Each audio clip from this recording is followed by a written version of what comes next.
कहानी शुरू होती है और अब 1998 का वक्त दिखती है, जहाँ हॉस्पिटल में कोइची नाम की एक लड़के को लाया जाता है जिसकी तबीयत काफी खराब थी। असल में उसे डंग्स फेफड़ों की एक बीमारी थी, जिस वजह से अक्सर उसकी हालत ऐसी होती रहती थी। वो घबराकर बेहोश हो जाया करता था। डॉक्टर फौरन उसका इलाज करती है। इससे कुछ ही देर में वो बिल्कुल ठीक हो जाता है। यहाँ पता चलता है कि वो अपनी दादी के साथ उनके घर पर रहता है। कुछ दिन पहले उसकी दादी उसे यहाँ लाई है, इसीलिए वो यहाँ के लोगों को इतना नहीं जानता। फिर जब कोइची हॉस्पिटल में टहलने जाता है तो वहाँ उसे एक लड़की दिखाई देती है जिसकी एक आँख पर पट्टी बंधी हुई थी। वो लड़की उसे देखती तो है मगर बात नहीं करती और आगे बढ़ जाती है। तब कोइची भी उसका पीछे लिफ्ट करता है क्योंकि वो उससे बात करना चाहता था, मगर वो उस पर ध्यान ना देकर वहाँ से चली जाती है। इसके बाद आगे हम 3 हफ्ते बाद का वक्त देखते हैं, जहाँ कोइची ने एक नए स्कूल में दाखिला लिया है। एक टीचर उसे स्कूल के असूलों के बारे में बताता है और उसे उसकी क्लास में ले जाता है।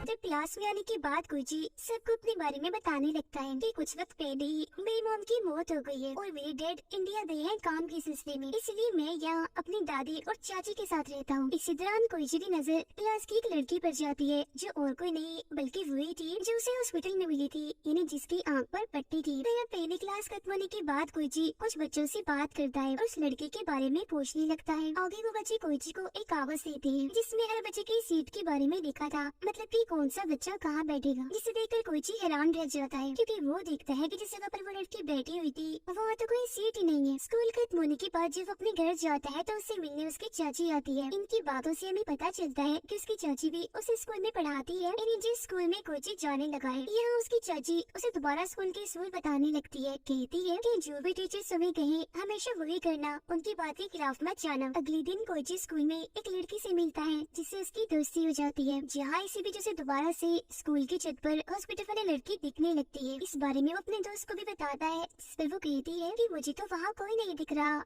वहाँ कोई है ही नहीं। अब उसे इस बात से हैरानी तो होती है, इसीलिए वो खुद पता लगवाने के लिए छत की तरफ जाने लगता है। वहाँ पर उसे पता चलता है कि इस लड़की का नाम मे है। वो लड़की यानी मे अब कोइची से बात करती है। कहती है कि स्कूल में जो कर्स यानी जो श्राप है वो शुरू होने वाला है। मगर अब इससे पहले कि कोइची उसे कोई और बात करता, अचानक से उसके सीने में दर्द होने लगता है। इसके फौरन बाद वो डॉक्टर के पास आ जाता है। डॉक्टर उसका चेकअप करने के बाद बताता है कि तुम्हें बिल्कुल ठीक होने में अभी वक्त लगेगा, बस तुम्हें परेशान नहीं होना और अपनी दवाई टाइम पर लेना रोजाना। अब अगले दिन स्कूल जाकर कोइची मे पर नजर रखने लगता है। वो देखता है कि एक और आदमी भी है जो उसकी तरह मे पर नजर रख रहा है। अब तभी उसकी क्लास का एक लड़का कोइची के पास आकर बताता है कि वो आदमी जिस लड़की पर नजर रखे हुए है वो दरअसल इस स्कूल का लाइब्रेरियन है, यानी जो लाइब्रेरी में काम करता है। अब कोइची उससे ही मे के बारे में पूछने लगता है। अभी वो मे के बारे में उसे बताने ही वाला था कि तभी उसके दोस्त आकर उसे अपने साथ ले जाती है। इसके बाद अब कोइची खुद ही लाइब्रेरी में चला जाता है लाइब्रेरियन से बात करने के लिए। यहाँ उसे एक डॉल की ड्राइंग मिलती है जो एक खिलौना था, जिसे देखकर कोइची को याद आता है कि बिल्कुल ऐसी डॉल में भी अपने साथ लेकर चलती है। अब इतनी ही देर में वहाँ लाइब्रेरियन आ जाता है जो कोइची को उसकी क्लास में जाने का कहता है। अब कैसे भी करके कोइची सच जानना चाहता था,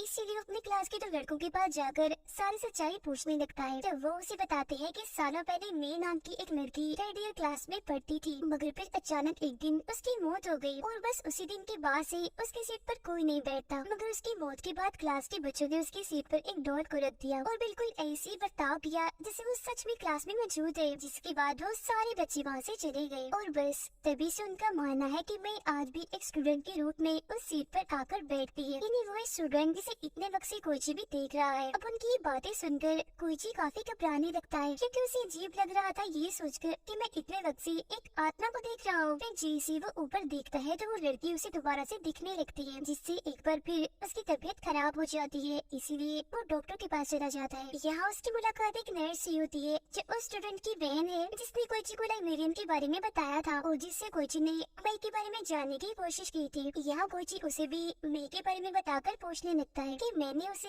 इस हॉस्पिटल में भी देखा था, वो यहाँ क्या करने आती है। इस पर वो नर्स कहती है कि अभी तो मैं इस बारे में नहीं जानती, मगर पता लगवाकर मैं तुम्हें बता दूंगी लाजमी। अब एक दिन कोइची को एक डॉल्स की शॉप मिलती है जहाँ बहुत सारी गुड़िया थी, इसीलिए वो अंदर जाकर चेक करने लगता है। जिस दौरान हम देखते हैं कि उसके दोस्त उसे इस दुकान के अंदर जाते हुए देख रही है। दुकान के अंदर कोइची को मेई की गुड़िया भी दिख जाती है, जिसे अभी वो देख ही रहा था कि तभी मेई खुद आ जाती है, जिसे देखकर वो उसे सवाल करने लगता है। अब मेई उसे अपनी आंख से पट्टी हटाकर दिखाती है, जिससे हमें पता चलता है कि उसकी वो आंख कांच की है। तो वो उसे अपनी इस आंख के बारे में बताती है, कहती है कि मेरी ये आंख बहुत तेज है, किसी की भी होने वाली मौत को देखने में मदद करती है। मतलब कि मुझे पता चल जाता है कि कौन इंसान मरने वाला है। इस वक्त भी उसे एक लड़की की मौत के बारे में पता था, जो और कोई नहीं बल्कि कोइची की दोस्त थी। अब उसकी ये बातें सुनकर घबराता हुआ वो अपने घर आ जाता है। फिर अगले दिन स्कूल में कोइची की दोस्त देखती है कि वो मेई पर नजर रख रहा है, उसका पीछा कर रहा है, जो देख वो काफी घबरा जाती है और उसके पीछे जाकर उसे ऐसा करने से मना करती है, मगर वो उसकी बात नहीं सुनता और मेई के पीछे चला जाता है। वो मेई को हाथ लगाकर देखता है कि कोई भूत आत्मा नहीं है, बल्कि ये असली की इंसान है, जिसे सब आत्मा समझ रहे हैं। तभी हम भागते हुए कोइची की दोस्त भी आ जाती है और उस पर गुस्सा करने लगती है कि तुम मेई का पीछा करना क्यों नहीं छोड़ रहे। अब तभी हम देखते हैं कि बाहर लगी आग एकदम से बढ़ जाती है और जोर से आकर खिड़की के शीशे पर लगती है, जिससे शीशा टूट जाता है और कांच सीधा आकर कोइची के दोस्त की गर्दन में घुस जाता है। और वो कांच का टुकड़ा तेजदार नुकीला था, जिससे उसका बहुत सारा खून बह गया था। इसीलिए उस बेचारी की मौके पर ही मौत हो जाती है। अब जैसे कि मैंने उसकी मौत को देखा था, तो वो सच में मर गई। इसी बीच मैं अपनी उस आंख से देखती है कि उस लड़की की लाश के आसपास बहुत सारा खून जैसा लिक्विड निकल रहा है, जिसका मतलब था कि उसे ऐसे पता चलता है कि कोई इंसान मरने वाला है। अब ये लिक्विड उसने देख लिया था, तो इसका मतलब आगे भी किसी इंसान की मौत होने वाली है। फिर तबिया और भी बहुत सारे बच्चे आ जाते हैं और उस लड़की की मौत पर काफी दुखी हो जाती है, मगर वो उसकी मौत का जिम्मेदार कोइची को भी समझ रही थी, क्योंकि उसने ही स्कूल के सूल तोड़े थे, जिस वजह से मौतें होना शुरू हो गई है, यानी कि कर्ज वापस आ गया है। मगर वो अभी भी कुछ नहीं समझ पाता। फिर शाम को जब वो हॉस्पिटल में जाता है, तो नर्स उसे बताती है कि मैं यहाँ कुछ दवाइयाँ लेने आती रहती है। फिर अब अगले दिन कोइची अपनी क्लास के उसी लड़के इन्हीं नर्स के भाई से कर्ज इन्हीं शराब के बारे में पूछने लगता है, क्योंकि मैंने भी उसे किसी कर्ज के बारे में ही कहा था, मगर वो उसे कुछ भी नहीं बताता और नजरअंदाज करके उसे दूर जाने लगता है। साथ ही वो कोइची को ये भी कहता है कि मेरी बहन यानी उस नर्स से भी तुम दूर ही रहो। अब यहाँ हमें पता चलता है कि वे कोई भूत या आत्मा नहीं है, बल्कि सच में एक लड़की एक स्टूडेंट है जो इसी स्कूल में पढ़ती है। मगर सारे बच्चे और टीचर्स उसे नजरअंदाज करते हैं और ऐसे समझते हैं जैसे वो यहाँ है ही नहीं, मतलब कि देख कर भी अनदेखा कर देना। मगर इसके पीछे वजह क्या थी, इसके बारे में कोइची नहीं जानता था, पर वो इस बारे में कैसे भी करके पता करना चाहता था। इसीलिए वो हॉस्पिटल जाकर नर्स के पास जाने लगता है, मगर तभी उसे याद आता है कि नर्स के भाई ने मुझे इसे दूर रहने का कहा है, इसीलिए वो उसके पास नहीं जाता। अब नर्स को हम देखते हैं जो अकेली लिफ्ट से जा रही थी, मगर तभी अचानक कहीं से एक कांच सीधा आकर उसके सर में घुस जाता है, जिससे वो भी वही मारी जाती है। कोइची जल्दी से उसके पास जाता है और अपनी आंखों के सामने एक के बाद दूसरे मौत देखकर काफी हैरान भी रह जाता है और डर भी गया था। अगले दिन जब नर्स को दफनाया जा रहा था, तो हम देखते हैं कि नर्स का भाई कोइची से बात नहीं करता, वो बस उसे घोड़ा ही जा रहा था, क्योंकि वो उसे अपनी बहन की मौत का जिम्मेदार समझ रहा था। इसके अलावा जब वो क्लास में जाता है, तो वो हमें कोई उससे बात नहीं करता, उसे सब देखकर भी नजरअंदाज कर देते हैं। 今朝なんかあったっけ山田。 ऐसा दरअसल वो लोग इसीलिए कर रहे थे क्योंकि उनका मानना था कि अगर वो मेई के साथ साथ कोइची को भी नजरअंदाज करेंगे तो शायद मौतें होना फिर से बंद हो जाएंगी। फिर जब वो क्लास की सीटों वाली लिस्ट देखता है तो ये देखकर काफी हैरान रह जाता है कि उसकी और मेई की सीट को कैंसिल कर दिया गया है, क्योंकि उस पर क्रॉस लगाया हुआ था, जिसका मतलब था कि अगर वो क्लास में आए और ना आए बराबर ही है। फिर अब स्कूल खत्म होने के बाद वो मेई के पास जाता है और उससे पूछता है कि आखिर सब क्या हो रहा है, ये स्कूल में अजीब क्या चल रहा है, जिस पर वो उसे बताती है कि हर साल जब भी बच्चों का इस स्कूल में एडमिशन यानी दाखिला होता है, तो एक बच्चे को नजरअंदाज करने के लिए वोटिंग की जाती है। मतलब कि जिस बच्चे का भी नाम आएगा उसे पूरे साल नजरअंदाज किया जाएगा, जैसे वो स्कूल में है ही नहीं। ऐसा इसलिए किया जाता है क्योंकि सबका मानना था कि अगर वो ऐसे नहीं करेंगे तो स्कूल में पैरानॉर्मल यानी अजीबोगरीब चीजें होने लगेगी, जिससे एक के बाद एक स्टूडेंट मारे जाएंगे। ये एक किस्म का कर्ज है।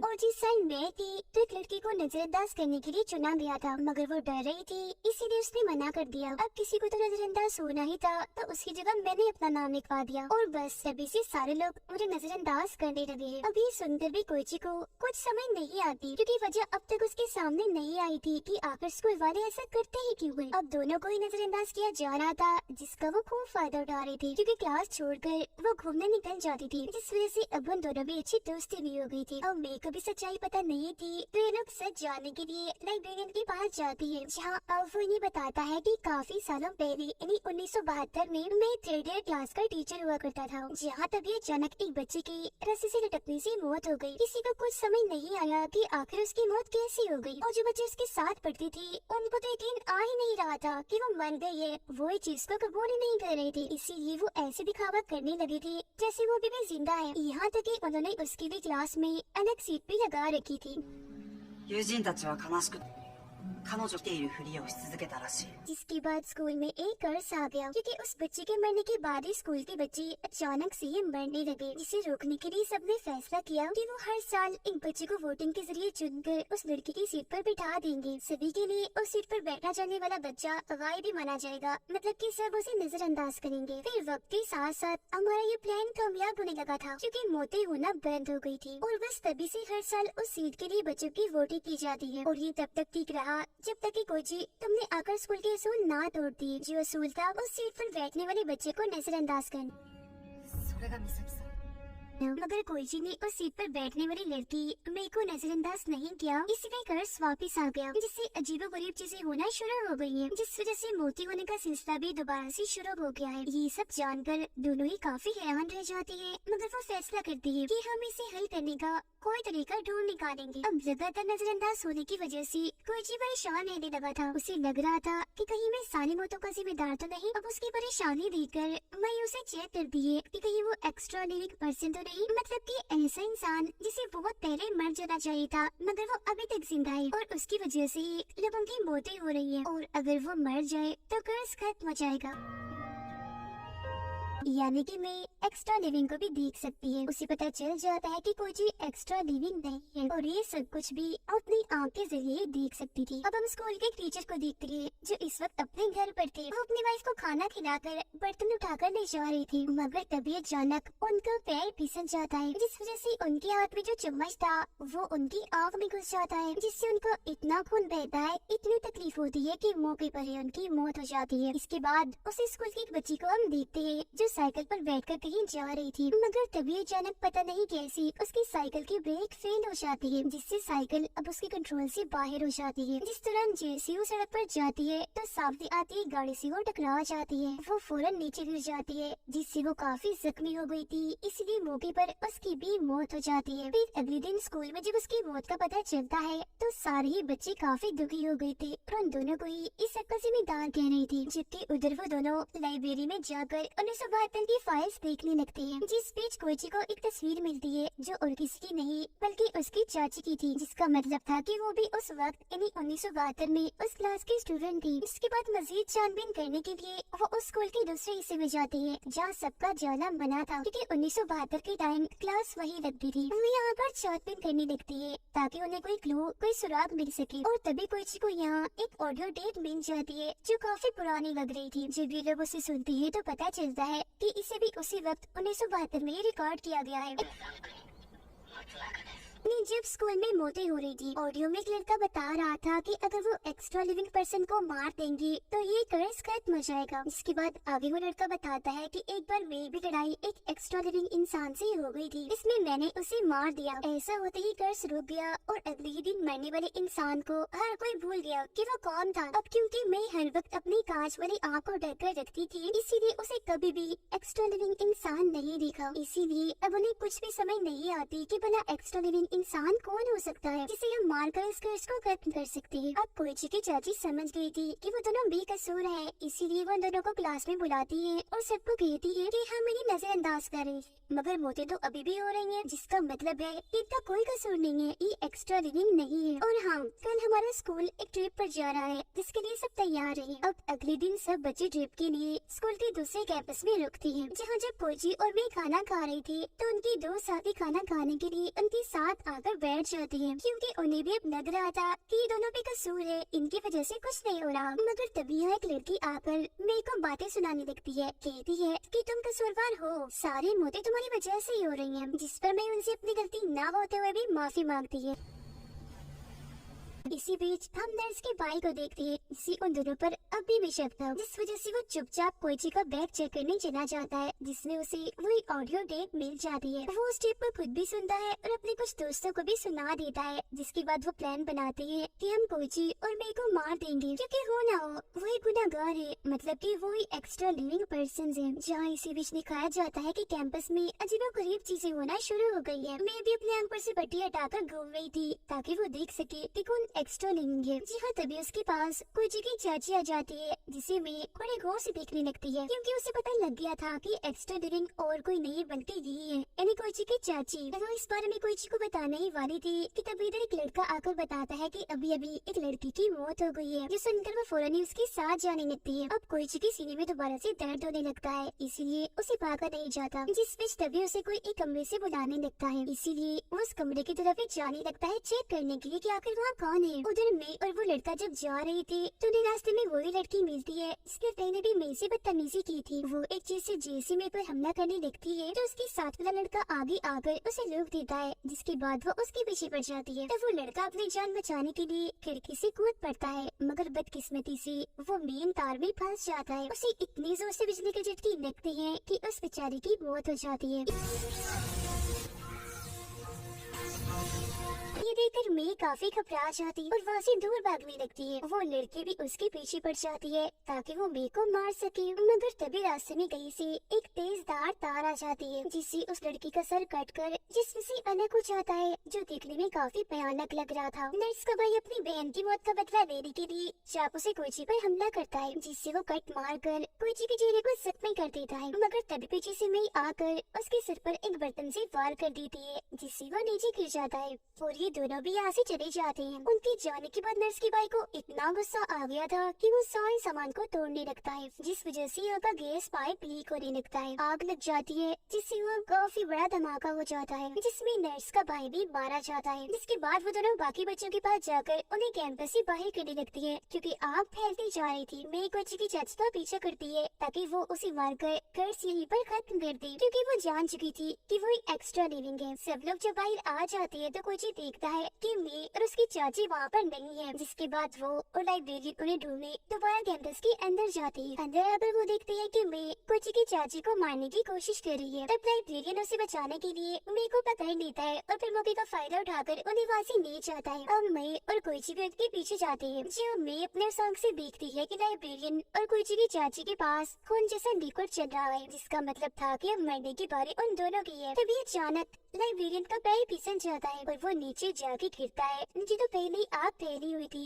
जिसमें गिरने से उसकी मौत हो जाती है। जहाँ इसी बीच कोइची की चाची भी दीवार से लटक जाती है, जिससे बचाने के लिए कोइची आगे बढ़ता है, मगर मैं देखती है कि अगर उसने अपनी चाची को बचाने की कोशिश की तो वो भी मारा जाएगा। इसीलिए वो यहाँ बता ही देती है कि वो एक्स्ट्रा लिविंग इंसान कोई और नहीं बल्कि तुम्हारी चाची है। जो सुनकर उसकी चाची समझ जाती है कि अब मुझे क्या करना है जिससे कर्ज खत्म हो जाए। वो कोइची से हाथ छुड़ा कर खुद ही आग में कूद कर अपने जान दे देती है, जिसके बाद अब ये दोनों भी वहाँ से बाहर आ जाते हैं। यहाँ दोबारा से तबीयत खराब होने की वजह से कोइची भी होश हो जाता है। फिर जब उसे होश आती है तो वो हॉस्पिटल में था, तो वहाँ उसे मिलने में आती है और बताती है कि अब तुम्हारी चाची की मरते ही कर्ज खत्म हो गया है और सब उनको भूल गई है, बिल्कुल वैसे ही जैसे 1972 के टाइम में हुआ था। क्योंकि पुरानी टेप तो जल गई थी, इसीलिए वो आगे के बच्चों के लिए नई टेप में एक रिकॉर्डिंग करती है। इसमें वो बताते हैं कि अगर कर्ज दोबारा से शुरू हो जाए तो क्या करना है। इसके बाद कोइची अपनी दादी के साथ अपने डैड के पास जाने के लिए तैयारियां कर रहा होता है। जाते जाते वो मेरे को अलविदा कहने भी आता है। इसके बाद हम आखिर में 2012 का वक्त देखते हैं, जहाँ स्कूल में एक लड़की को कोइची और मेरे की रिकॉर्ड की हुई टेप मिल जाती है। साथ ही हम देखते हैं कि उनकी क्लास का टीचर और कोई नहीं बल्कि लाइब्रेरियन था, जो कि 14 साल पहले आग में गिरा तो था